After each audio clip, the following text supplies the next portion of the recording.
Welcome back. I call this deck Blasting the Runes, or alternatively Grave Control. It derives its name from the eponymous normal trap card that inflicts 3000 points of damage to the opponent's life points. However, in order to meet its activation requirement, we have to have at least 30 cards in our grave. This can be achieved and is built in multiple ways. A Cat of Ill Omen might fetch us one copy of Blasting the Runes and place it on top of our deck, ready to be drawn during our next turn. Considering that Blasting the Runes is the only spell or trap card that is deck built, and this is a 60 card size deck, we can easily mill cards from our deck into the grave until we excavate a copy of Blasting the Runes with the help of Magical Merchant's Flip effect.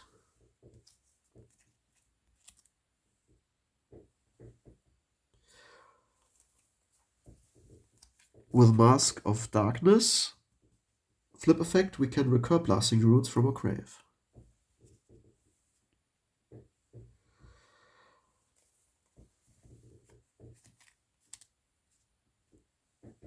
Spear Cretin lets us revive in particular any flip effect monster from our grave into face down defense position to our side of the field, while allowing the opponent to do the same. If we have not yet met the activation condition of at least 30 cards in our grave, it is very reasonable to revive a Magical Merchant. With Tsukuyomi, we might either reset our flip effect monsters or book any opposing threat in form of a monster card. If we've come to a point in a duel where we've run out of cards in our deck, we include one copy of Outstanding Dog Marron. That, when it hits the grave, is reunited with our deck again, regardless if built by merchant, discarded, or destroyed in battle or by card effect. With 30 monster cards in our grave, Chaos Necromancer displays staggering 9000 points of attack power. We can access him with the Dark Recruiter Mystic Tomato. Shadow Ghoul, who can be special summoned straight from our deck with the Zombie Recruiter Pyramid Turtle, showcases with, for example, again 30 monster cards in our grave, 4600 attack points.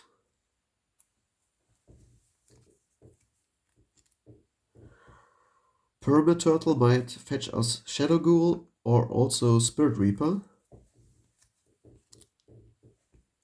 from our deck and summon them in either face-up attack or face-down defense position. Next up is a small Magician floater engine comprising triple Apprentice Magician,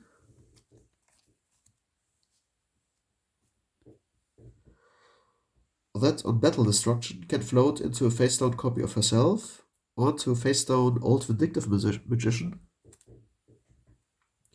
for monster spot removal, or into Hand of Nephthys in order to invoke Sacred Phoenix of Nephthys during our falling turn. Then I included 3 Mystic Tomato for the main purpose of getting to Sangan, who can access almost all of the monsters in this deck.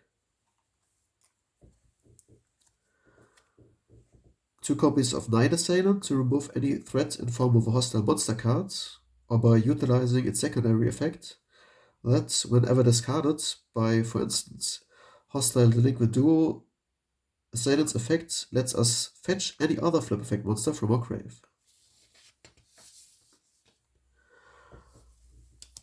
One Cyber Jar and one Morphing Jar are included as well to dig even further into our deck and to nuke all opposing monsters with Cyber Jar if the opponent is to overextend.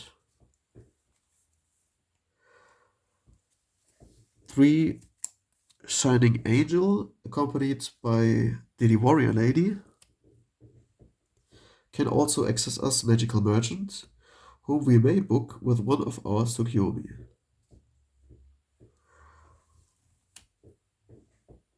One Mirage Dragon for protection from battle traps. One Breaker for spell or trap card removal. Tribe-Infecting Virus for mass monster removal. One Sinister Serpent to go along with our tribe.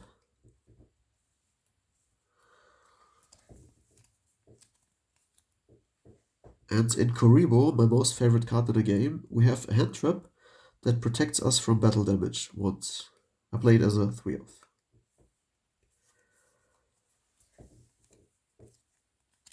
Three Thunder Dragon for even more graveyard fodder, not just for the likes of Blasting Runes, Chaos Necromancer, or Shadow Ghoul, but also for our 3 copies of Chaos Sorcerer, and of course for the one and only Blackluster Soldier involved in the beginning.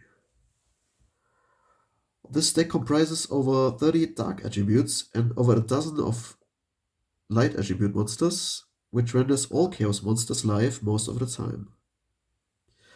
This deck obviously struggles against floodgates such as Skill Drain, but here is where side decking is game decisive. However, I will not cover side decking in this video. And that remark concludes this deck profile. That's it for this deck profile. I hope you all enjoyed it. Thanks for watching, and until next time, your Retro Expert signing out.